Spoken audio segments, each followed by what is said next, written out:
السلام عليكم ورحمة الله وبركاته. الحمد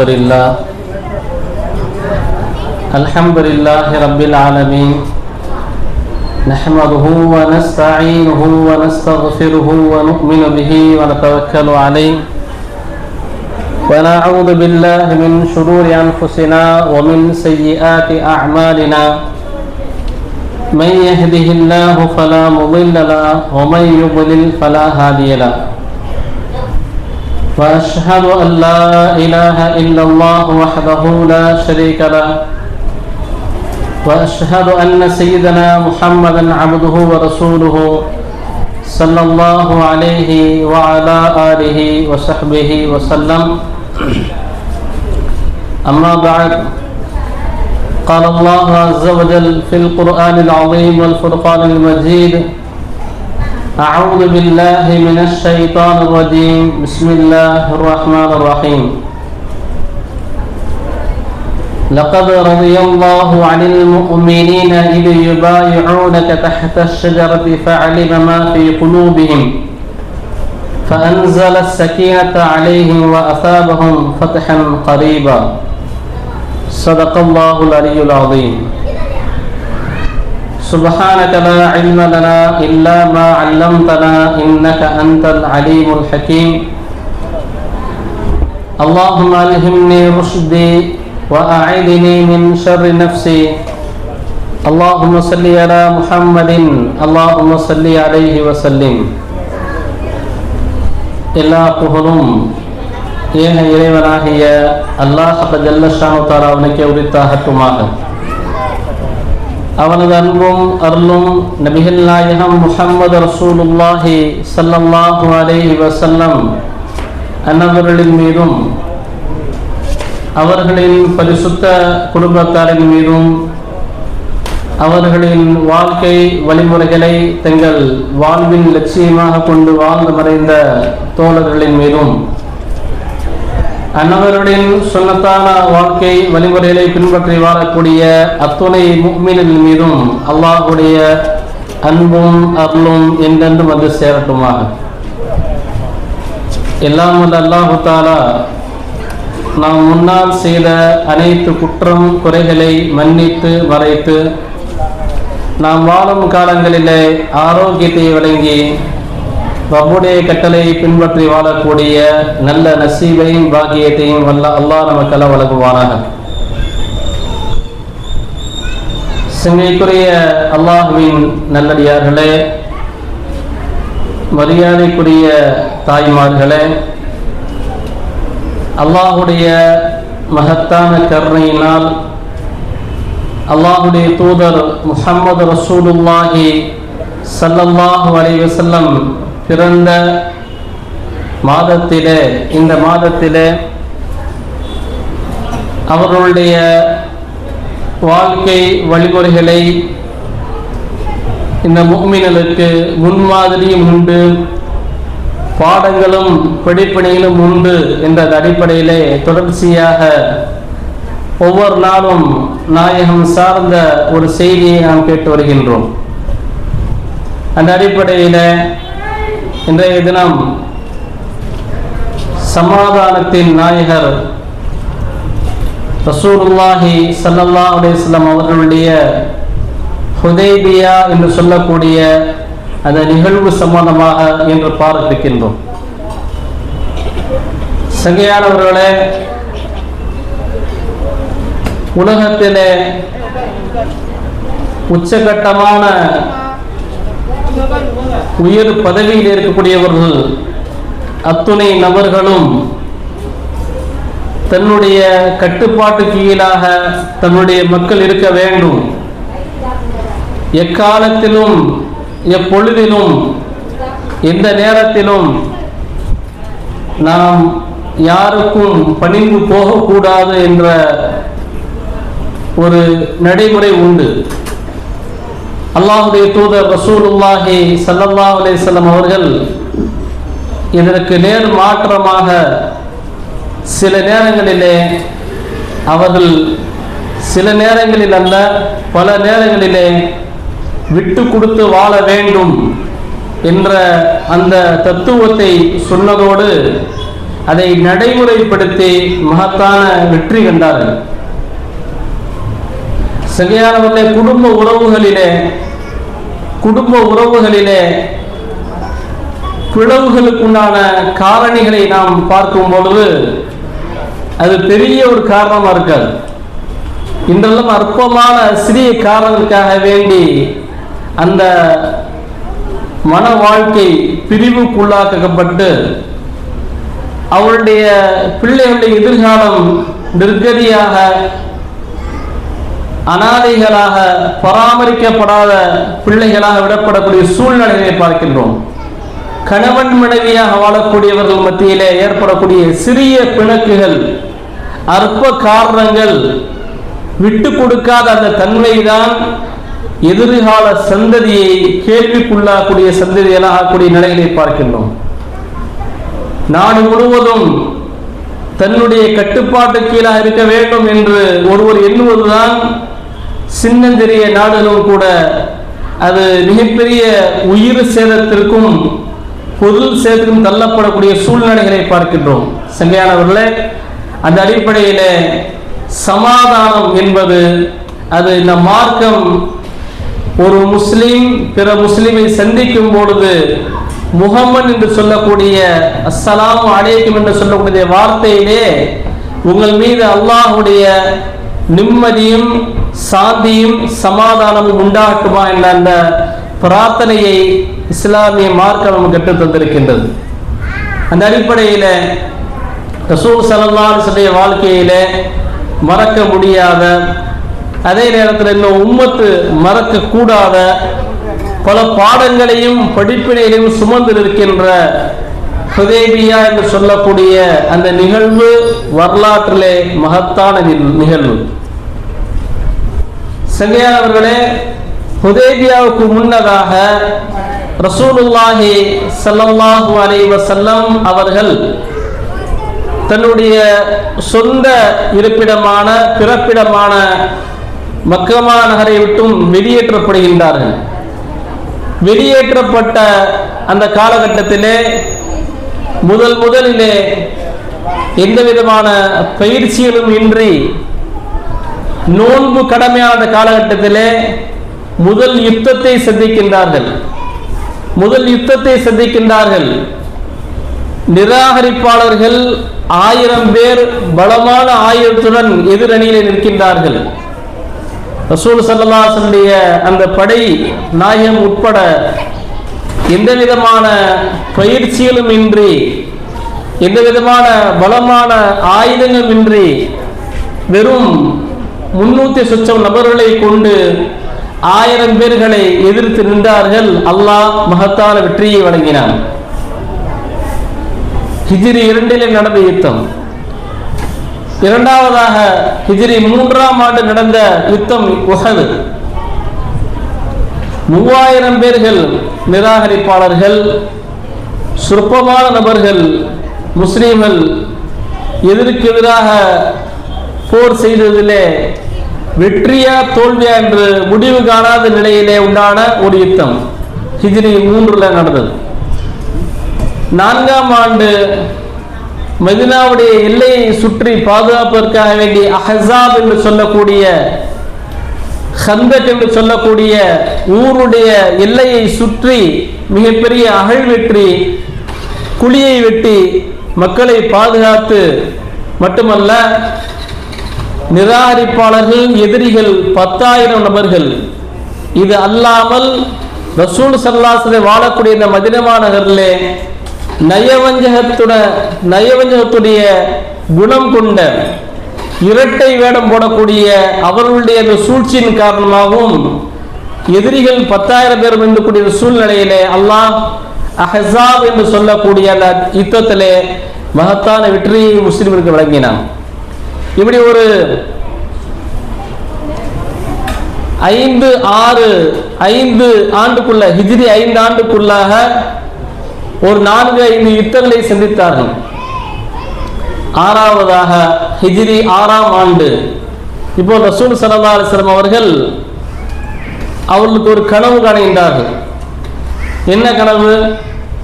ரசூல் ஸல்லல்லாஹு அலைஹி வஸல்லம் கனவு இறையில்லமாம் கஅபத்துல்லாவிலே இஹ்ராமோடு நுழைவது போன்றும் அந்த இறை இல்லத்தை தவாப் செய்வது போன்றும் இறை இல்லத்துடைய அந்த கஅபத்துல்லாவுடைய சாவியை வாங்குவதாகவும் அந்த கடமைகளை எல்லாம் நிறைவு செய்து சஹாபாக்களிலே சிலர் முடிகளை மழித்துக் கொள்கின்றார்கள், சிலர் முடிகளை குறைத்துக் கொள்கின்றார்கள். இந்த கனவு பார்க்கிறாங்க. சாதாரணமாக நாம் பார்க்கக்கூடிய கனவு உண்மை பொய்க்கு சாத்தியமானது. அதனுடைய நிலையை நம்ம உறுதியா சொல்ல முடியாது. அல்லாஹ்வுடைய தூதர் ஸல்லல்லாஹு அலைஹி வஸல்லம் பார்க்கக்கூடிய கனவு அந்த மாதிரியா கனவு? ரசூலுல்லாஹ்வுக்கு ஒரு கனவு வருது, கஅபத்துல்லாஹ்வுல போற மாதிரி, தவாப் செய்யற மாதிரி, சாய் வாங்குற மாதிரி. இது நடக்குமா நடக்காத அப்படிங்கிற மாதிரியான கனவா இது? கனவுல நம்ம கற்பனை எங்கேயோ போவோம், உடம்பு எங்கேயோ பறந்து போயிட்டு இருப்போம். நாயகம் காணக்கூடிய கனவு என்பது நடக்குமா நடக்காதா இல்ல, நிச்சயமாக நடக்கும். நாயகத்துடைய கனவு என்பது அல்லாஹ்வின் மூலமாக வகையாக சொல்லப்படக்கூடிய செய்தி, நிச்சயம் நடக்கும், அல்லாஹ் நடத்துவான். இப்ப இந்த கனவை தான் ரசூலுல்லாஹி ஸல்லல்லாஹு அலைஹி வஸல்லம் சஹாபாக்கள் சொல்றாங்க. சொன்ன உடனே சஹாபாக்கள் ரொம்ப சந்தோஷம். சென்னையானவர்களே, நம்ம ஒரு பகுதியில் குடியிருக்கிறோம், பூர்வீகமாக ஒரு இடத்துல குடியிருக்கிறோம். இந்த இடத்துல குடியிருந்துட்டு ஒரு 2 தெரு தள்ளி இன்னொரு ஏரியாவுக்கு போய் மாறன்னு சொன்னா காலம் முழு ஒரு 10 வருஷம் 20 வருஷம் இருந்துட்டு திருப்பி அடுத்த ஒரு ஏரியாவுக்கு போகும்பொழுது அது அவ்வளவு சீக்கிரம் உள்ள ஏற்றுக்கிறாரு. நம்ம நினைப்பு இங்கே தான் இருக்கும் இல்லையா? நீண்ட நெடிய தூரம் கடல் தாண்டி வெளிநாட்டு பயணம் மேற்கொள்றாங்க பொருளாதாரத்துக்காக வேண்டி. அவர்கள் தங்களுடைய பொருளாதாரத்தை சம்பாதிச்சு ஒரு 2 ஆண்டுகள்ல நிறைவு செஞ்சு அந்த அக்ரிமெண்ட் முடிஞ்சு ஊருக்கு வரும்போது அவங்களுடைய சந்தோஷத்திற்கு எல்லை இருக்காது. தாய் தந்தையை பார்க்கறதுக்கு, மனைவியை பார்க்கறதுக்கு, பிள்ளைகளை பார்க்கறதுக்கு என்ன சந்தோஷம் அது அவருக்கு மட்டும்தான் தெரியும். ஒவ்வொரு முறையும் கடல் கடந்து திருப்பி வீட்டுக்கு வரும்போது அவங்களுக்கான ஒரு அளவில்லாத மகிழ்ச்சி இருக்கும். ரசூலுல்லாஹி ஸல்லல்லாஹு அலைஹி வஸல்லம் அவர்களும் ஏனைய சஹாபாக்களும் மக்கா வாசிகளும் பூர்வீகமாக பிறந்த மண்ணு மக்கா, கஅபத்துல்லாவுடைய இடம். அப்ப அவங்களுக்கு எவ்வளவு சந்தோஷமா இருக்கும். காலம் முழுவதும் காபாவை எங்கேயோ இருக்குது, நம்ம எங்கே இருந்து என்ன பண்றோம், அல்லாஹ்வே இந்த ஒவ்வொரு தொழுகையும் காபாவை முன்னோக்கி அல்லாஹ்வுக்காக தொழுந்து நம்ம நியத்து வைக்கிறோம். காபாவுடைய பூமியிலே பிறந்தவர்கள் மீண்டும் அந்த காபாவுக்கு ஒரு 6 ஆண்டுகளுக்கு பின்னதாக குடும்பத்தை விட்டு, சொந்த வீட்டை விட்டு, எல்லாத்தையும் விட்டுட்டு என்ன பண்றாங்க, மதீனாக்கு வந்துட்டாங்க. இப்ப மீண்டும் அந்த இறையில்லம் போனோம்னா எத்தனை பெரிய சந்தோஷம் சஹாபாக்கள் இருக்கும். மட்டுமல்ல, ரசூல் ஸல்லல்லாஹு அலைஹி வஸல்லம் அவர்கள் இந்த கனவை சொன்ன உடனே உடன் இருந்த மதீனாவாசிகளுடைய அவங்களுக்கும் சந்தோஷம் குறைவான சந்தோஷம் இல்லை. ஏன்னா ரசூலுல்லாஹ்வுடன் உம்ரா செய்யறதுன்னா அது எவ்வளவு பெரிய பாக்கியம். நம்ம ஒரு நல்ல உம்ராவுக்காக போகும்போதோ ஹஜ்ஜுக்காக போகும்போதோ இறையில்லம் பக்கத்தில் இடம் அமைகிறது, நல்ல உணவு அமைகிறது, நம்முடைய அந்த ஒவ்வொரு செயலுக்குண்டான வழிகாட்டி சரியாக அமைகிறது. இதெல்லாம் எல்லாமே நிறைவேற்றணும். லட்சங்களை போய் கொட்டி போய் கொடுத்துட்டு அங்கே போய் எனக்கு இது சரியில்லை அது சரியில்லை போனது வேஸ்டா போச்சோம் அப்படின்னு சொல்லி ஒரு குழம்பக்கூடிய மனநிலைகள் உண்டு. இங்க இறை இல்லத்திற்கு ரசூல் ஸல்லல்லாஹு அலைஹி வஸல்லம் அவர்களே வழிகாட்டியாக இருந்து நாயகத்தோடு அழைத்து செல்வார் என்றால் மக்கா வாசிகளும் சரி மதீனா வாசிகளுமான சந்தோஷத்திற்கு அளவே இல்லை. அந்த நேரத்தில் ரசூல் ஸல்லல்லாஹு அலைஹி வஸல்லம் அவர்கள் உம்ராவுக்கான அழைப்பு கொடுக்குறாங்க.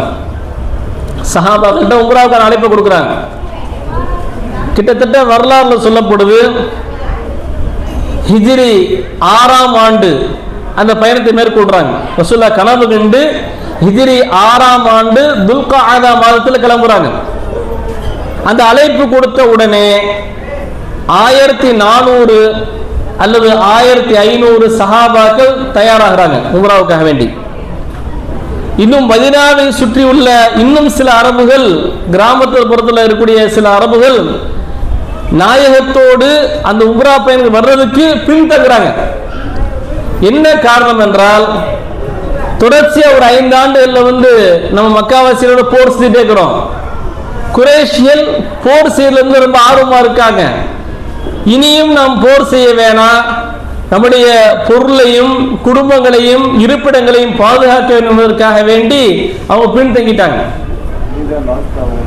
ரசூலுல்லாஹ்வோட சேர்ந்த இந்த 1400 பேர் உம்ராவுக்காக கிளம்புகின்றார்கள், தயாராகின்றாங்க அந்த பயணத்திற்கு. ரசூல் ஸல்லல்லாஹு அலைஹி வஸல்லம் துல்காதா மாதம் பெற ஆரம்பத்தில் தயாராங்க பயணத்தில். ஏனென்றால் இந்த பயணம் என்பது புனித பயணம். குர்ஆனுடைய வார்த்தை துல்காதா, துல்ஹஜ், முஹர்ரம் மற்றும் ரஜப் இந்த ஆகிய 4 மாதங்கள் அல்லாஹ்வால் கண்ணியம் செய்யப்பட்ட மாதம், அல்லாஹ்வால் சங்கை செய்யப்பட்ட மாதம். இந்த காலங்களிலே, இந்த 4 மாதங்களிலே யாரும் போர் செய்யக்கூடாது, சண்டை சித்திரவதை செய்யக்கூடாது, யாரும் யாருக்கும் அநியாயம் செய்யக்கூடாது என்பது அல்லாஹ்வுடைய வார்த்தை. குர்ஆன்ல அல்லாஹ் பதிவு செய்றான். ரசூலுல்லாஹ் கனவு கண்டு துல்காதா மாதத்தில் கிளம்புறாங்க. அப்புறம் என்ன அர்த்தம்? போர் செய்ய வேண்டும் என்பது நோக்கம் அல்ல, இறை இல்லம் கஅபத்துல்லாவை தவாஃப் செய்வதுதான் நோக்கம் என்பதை ரசூலுல்லாஹ் வெளிப்படுத்துறாங்க. சஹாபாக்கள் உடன் கிளம்பி வர்றாங்க. அப்படி வரும்பொழுது ஸல்லல்லாஹு அலைஹி வஸல்லம் அவர்கள் தங்களுடைய அந்த அறுப்பு பிராணிகளையும் எடுத்துட்டு மதீனாவுடைய எல்லையாகிய துல் ஹுலைஃபா என்று சொல்லக்கூடிய அந்த எல்லைக்கு வர்றாங்க. வந்து தங்களை சுத்தம் செய்து இஹ்ராமுடைய ஆடைகள் அணிந்து, அதே போன்று அந்த ஹதி என்று சொல்லக்கூடிய உவஹியா என்று சொல்லக்கூடிய அந்த அறுப்பு பிராணிகளையும் அல்லாஹ்வுடைய தூதர் ரசூலுல்லாஹி ஸல்லல்லாஹு அலைஹி வஸல்லம் அவர்கள் அதுக்கு அடையாளம் இடுகின்றார்கள். அந்த அடையாளம் இடுவதுடனே ரசூலுல்லாஹி ஸல்லல்லாஹு அலைஹி வஸல்லம் அவர்கள் இப்போ நம்ம மக்காவை நோக்கி போறோம், மக்காவுடைய நிலைகள் என்னன்னு சொல்லி தெரியல, அதனால அங்க உள்ள நிலைகள் என்ன என்பதை அறிவதற்காக வேண்டி ஹுஸாஇ என்று சொல்லக்கூடிய கோத்திரத்தை சார்ந்த முஸ்ரிஃப்னு சஃப்வான் என்று சொல்லக்கூடிய நபி தோழரை அழைத்து மக்காவுடைய நிலையை நீங்க பார்த்துட்டு வாங்கன்னு சொல்லி ரசூல் அனுப்புறாங்க. இதுக்கிடையில அந்த 1400 பேர் இந்த இஹ்ராம் இருக்காங்க இல்லையா, அதுல ஒரே ஒரு நபி தோழர் அபூ கத்தாதா ரலியல்லாஹு அன்ஹு அவர்கள் மட்டுமே இஹ்ராம் அணியல. அதற்கான காரணங்களை என்னங்கிறது வரலாற்று சொல்லல. உதாரணமாக அந்த அபூ கத்தாதா ரலியல்லாஹு அன்ஹு அவர்கள் போற வழியில சஹாபாக்களோடு போறாங்க. அந்த 1400 பேரோட ஒரு மிருகத்தை வேட்டையாடிடுறாங்க. வேட்டையாடி அதன் இறைச்சிகளை இஹ்ராம் அணிந்த சஹாபாக்கள் கொடுக்கும் பொழுது மற்ற சஹாபாக்கள் அல்லாஹ்வின் தூதரே, அபூ கத்தாதா என்ன பண்றாரு, வேட்டையாடி பிராணியை கொடுத்திருக்காரு, இப்ப நாங்க சாப்பிடலாமா அப்படின்னு சொல்லி கேட்டாங்க.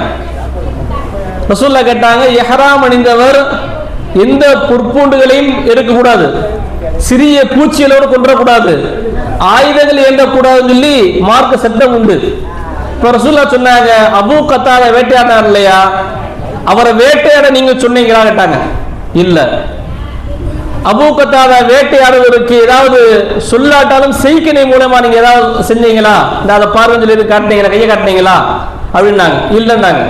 அப்ப ரசூலுல்லாஹ் சொன்னாங்க, அப்படி என்றால் அபூ கத்தாதா வேட்டையாடிய அந்த இறைச்சியை நீங்களும் உண்ணுங்கள், மீதம் இருந்தா எனக்கு கொடுக்க சொன்னாங்க. அந்த ஒரு சஹாபி மட்டும் இஹ்ராம் அணியல. துல் ஹுலைஃபாவுல இஹ்ராம் அணிந்த ரசூல் ஸல்லல்லாஹு அலைஹி வஸல்லம் அவர்கள் ஏனைய சஹாபாக்கள் கிளம்பும் பொழுது மதீனாவுடைய நிலையை, மக்காவுடைய நிலையை அறிவதற்காக வேண்டி புஸ்ர் என்று சொல்லக்கூடிய நபி தோழரை அனுப்பி வைக்கின்றார்கள். அவர் போயிட்டு வர்றாரு. அதுக்குள்ள ரசூல் ஸல்லல்லாஹு அலைஹி வஸல்லம் அவர்களும் ஏனைய சஹாபாக்களும் அஸ்ஃபான் என்று சொல்லக்கூடிய அந்த இடத்துக்கு வந்துடுறாங்க. இப்ப அங்க வந்த உடனே அந்த புஸ்ர் என்று சொல்லக்கூடிய நபி தோழர் வருகின்றார். அல்லாஹ்வின் தூதரே, நாம் வரக்கூடிய அந்த செய்தி அறிந்த மக்காவாசிகள் காலித் இப்னு வலீத் போன்ற மிகப்பெரிய போர் வீரர்கள் மூலமாக பெரிய படையை தயார் செஞ்சிருக்காங்க. மக்காவுடைய வழியில அவங்க ரெடியா இருக்கிறாங்க, தயாரா இருக்கிறாங்க. அதனால நம்ம போறது கவனமா இருக்கும், எச்சரிக்கையா இருக்குன்னு சொல்லி அந்த செய்தியை இங்க சொல்லிடுறாரு. இப்ப ரசூலுல்லாஹி ஸல்லல்லாஹு அலைஹி வஸல்லம் அவர்கள் நாயகத்தோழட்ட ஒரு ஆலோசனை கேட்டாங்க. போகக்கூடிய இந்த வழியில நம்மள மக்காவுக்குள் நுழைகிறது போருக்கான நோக்கம் இல்ல, உம்ரா மட்டும்தான் நோக்கம், காபாவை தவாப் செய்வது மட்டும்தான் நோக்கம். இப்படி தடுப்பதற்காக வேண்டிய யாராவது இருந்தா என்ன செய்யலாம் சஹாபான்னு கேட்டாங்க. போர் செய்யலாமா அல்லது என்ன செய்யலாம் ஆலோசனை கேட்டப்ப அந்த சபையில ஹஸரத் அபூபக்கர் சித்தீக் ரலியல்லாஹு அன்ஹு சொன்னார்கள், அல்லாஹ்வின் தூதரே, நம்முடைய நிய்யத்து இறை இல்லம் காபாவை தவாப் செய்வது மட்டும்தான், போர் என்பது நோக்கம் இல்லை. அதனால நம்ம போர் செய்ய வேணாம், ஆயுதங்கள் தூக்க வேணாம், நம்ம இறை இல்லம் காபாவே நம்ம என்ன பண்ணுவோம், தவாப் செய்வோம் என்பதாக உறுதியான அந்த ஆலோசனை சொன்ன பின்பாக ரசூல் ஸல்லல்லாஹு அலைஹி வஸல்லம் அவர்கள் அந்த உம்ராவுடைய இந்த நியத்துல சஹாபாக்களை அழைத்து செல்கின்றார்கள்.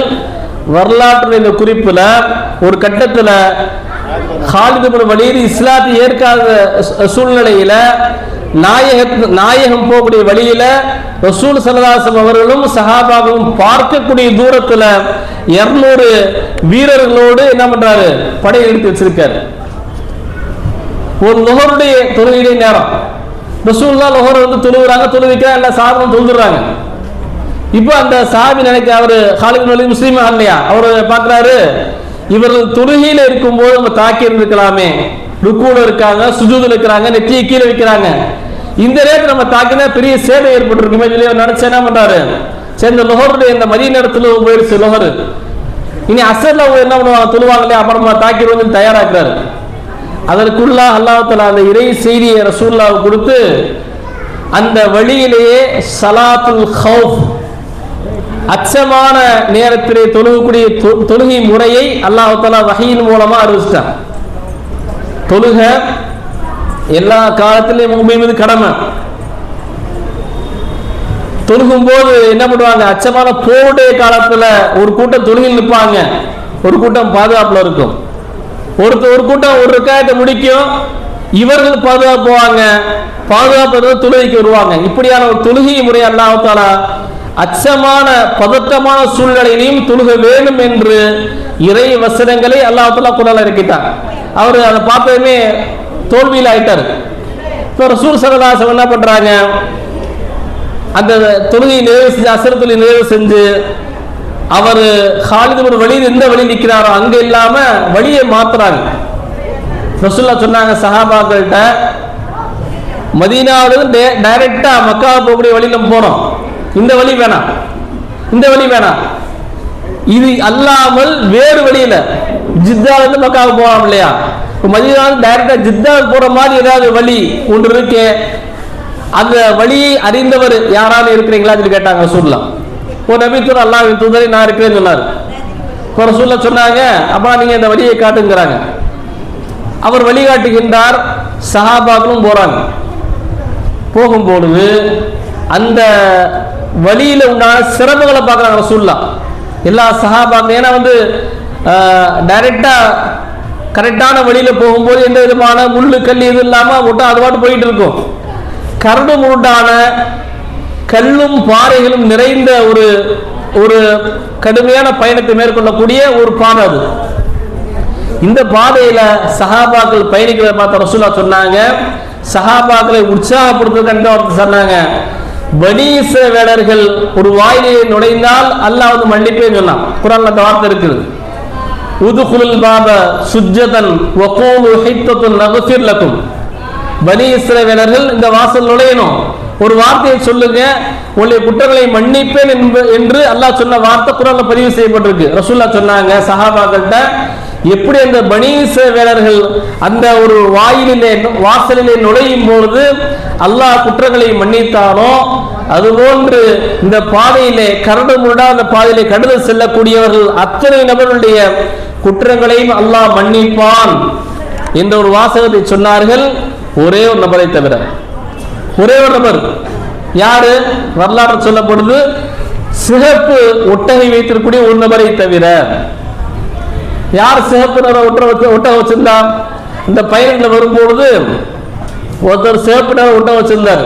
இன்னைக்கு வாகனங்கள்ல எவ்வளவு காஸ்ட்லியான வாகனம் இருக்குதோ, எவ்வளவு விலையில கூடுதலான விலையில எத்தனை லட்சங்கள்ல கோடியில வானல் இருக்கின்றதோ அது போன்று அரபுகள் பயணிப்பதுல ஒட்டகம் முக்கியமானது.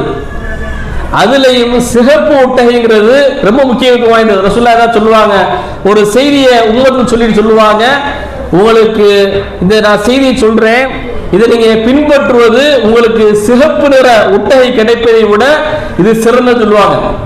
அந்த மாதிரி சிகப்பு ஒட்டகம் ஒரு காஸ்ட்லியான உயர்தரமான ஒட்டகம். இப்ப அவரை தவிர சொன்னாங்க, ஏன்னா அந்த பயணத்துல அவரு சிகப்பு நிற ஒட்டகை வைத்திருந்த அவர் தன்னுடைய வாகனத்தை தொலைச்சிட்டார். இப்ப சஹாபாக்கள்கிட்ட அவர் இன்று சொல்லும் பொழுது ரசூலுல்லாஹ் அந்த சஹாபாக்கள் சொன்னாங்க, வாங்க நம்ம அல்லாஹ்வுடைய தூதர்கிட்ட போவோம், அல்லாஹ்வுடைய தூதர்கிட்ட போவோம் அப்படின்னு சொன்னப்ப அவர் சொன்னாரு, அல்லாஹ்வுடைய தூதருக்கு முன்னதாக எனக்கு அந்த சிகப்பு ஒட்டகை தான் முக்கியம். உள்ளத்துல ஒரு விதமான நிஃபாக் என்று சொல்லக்கூடிய நயவஞ்சகத்தன்மை நோய் இருக்கிற அர்த்தம். அவரை தவிர மற்ற ஏனைய அனைவருடைய குற்றங்களும் மன்னிக்கப்படும் என்பதாக ரசூலுல்லாஹி ஸல்லல்லாஹு அலைஹி வஸல்லம் பண்றாங்க சொல்லி அந்த கரடு முரடான பாதையில சஹாபாக்கெல்லாம் பயணிச்சு வர்றாங்க.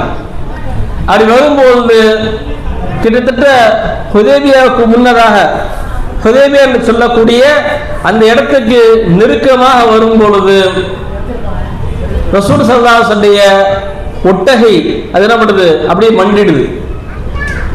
மண்டிட்டு உட்காரும் பொழுது ரசூலுல்லாஹ் என்ன பண்றாங்க, ரசூலுல்லாஹ் சஹாபாக்களும் எழுதுற ஏன் வீம்பு பிடிக்க ஏன் பிடிவாத இருக்குன்னு சொல்லி அந்த அரபு வாசத்துல ஹல் ஹல் சொல்லி என்ன பண்றாங்க, விரைவா செல்லு சொல்லி ஏன் பிடிவாதம் பிடிக்கிற என்பதாக சொல்லும் பொழுது ரசூல் ஸல்லல்லாஹு அலைஹி வஸல்லம் சொன்னார்கள், சங்கையானவர்களே, ஒரு ஒட்டகத்தை குறித்து சொன்னாங்க.